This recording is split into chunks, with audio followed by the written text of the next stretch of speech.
lelaki di rumah tangga itu punya kewajiban infak. Dalil Quran surah keempat ayat 34 paling kiri sebelah atas. Ar-rijalu qawwamuna 'alan nisa bima faddalallahu ba'dahum 'ala ba'din wa bima anfaqu min amwalihim. Tolong fokus di sini. Infak pertama, kepala keluarga kepada anggota keluarganya. Saat Dzulhijjah ini, coba antum evaluasi. Bukan hanya meningkatkan kuantitas infak. Saya tidak bicara uang belanja tambah misalnya, atau anak-anak tambah bekal, bukan. Coba Anda evaluasi, memasuki bulan Dzulhijjah ini, selama Anda berikan nafkah untuk keluarga, berapa di antara nafkah itu yang sudah mendekatkan keluarga kepada Allah Subhanahu wa Ta'ala?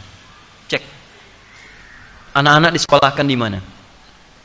Antum capek-capek cari kerja, dibiayai, tiba-tiba setelah dewasa dia tidak bisa sholat. Jenazah tidak bisa menyolatkan antum. Antum meninggal tidak bisa mengafani antum. Apa investasi antum? Gak ada gunanya di situ.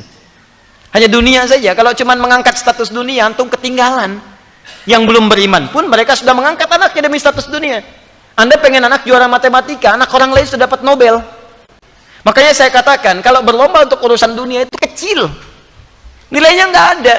Celupkan air ke dalam gelas, angkat sedikit, tetesan pertamanya dunia. Cuman segitu nilainya. Tidak berlomba untuk akhirat. Begitu Anda lombakan anak Anda untuk akhirat, maka dia akan jadi pemenang termasuk dalam urusan dunianya. Ya, dunia itu seperti bayangan. Kalau antum kejar-kejar, capek, nggak akan ketangkap. Ayo silahkan kejar bayangan, pulang di sini kejar tuh terus. Ya, capek antum. Caranya berbalik dari bayangan, maka bayangan akan mengikuti Anda. Cari akhirat, Anda tidak akan ketinggalan dunia. Ya. Silahkan cek orang-orang dulu. Mereka penghafal Quran, ahli hadis, tapi ahli matematika juga, ahli fisika, ahli kimia, ahli macam-macam. Dan bukan aib. Kalau anak kita misalnya sekolah dalam umum, nggak ada masalah. Tapi hadirkan nilai Quran di dalamnya, hadirkan hadisnya. Cek lagi. Rumah yang antum kemudian titipkan pada istri ketika antum bekerja, jadi apa di dalamnya?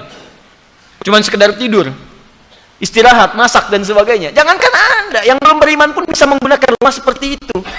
Pernah nggak rumahnya dipakai zikir? Majlis ilmu, tempat untuk bermunajat kepada Allah, tempat untuk mendidik anak-anaknya dekat dengan Allah. Ada nggak ruangan untuk baca Quran untuk anak-anak? Ada nggak contoh untuk salat berjamaah? Ada nggak si kecil punya sajadah? Jangan-jangan anak gak bisa sholat bukan karena mereka sulit diminta sholat, karena antum gak pernah memfasilitasi dengan infak itu supaya mereka sholat.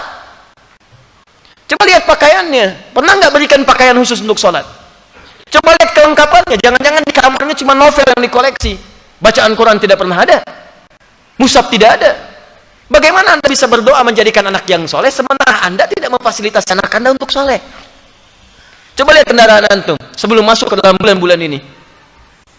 Dari sekian hidup antum dititipkan kendaraan, berapa kali antum gunakan untuk ibadah?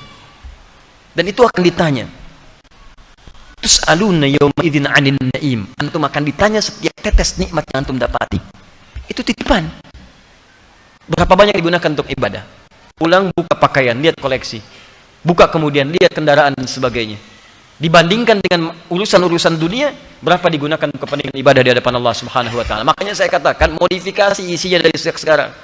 Antum punya kendaraan, mobil misalnya, isikan murotal Quran di dalamnya. Berangkat kemana-mana itu jadi saksi di hadapan Allah. Jadi saksi itu. Antum dengarkan tausiah, dengarkan Quran di situ. Ya pakai motor misalnya, gunakan untuk yang baik-baik dan seterusnya. Itu luar biasa. Dan itu indah. Kalau nggak percaya coba. Bikin visi dari sekarang, perbaiki keluarga, nafkah yang digunakan, gunakan untuk kepentingan nilai-nilai kebaikan sebagai tuntunan syariat. Maka Allah akan titipkan keberkahan di dalamnya. Ada seorang ahli Quran tinggal di pedesaan, suaminya bekerja sebagai buruh bangunan, istrinya itu ngambilin kayu.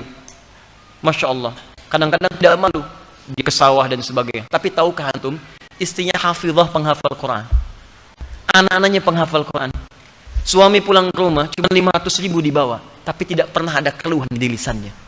Yang dia katakan, Masya Allah, Alhamdulillah, Abi bawa uang banyak sekali, banyak sekali. Setiap tamu datang dimuliakan oleh beliau, makanannya segalanya macam-macam, ada keberkahan di dalamnya. 500.000 tahan dalam sebulan disebut banyak dan ada keberkahan di dalamnya. Antum 5 juta, 15 juta masih merasa kurang, butuh berapa lagi? Coba cek lagi.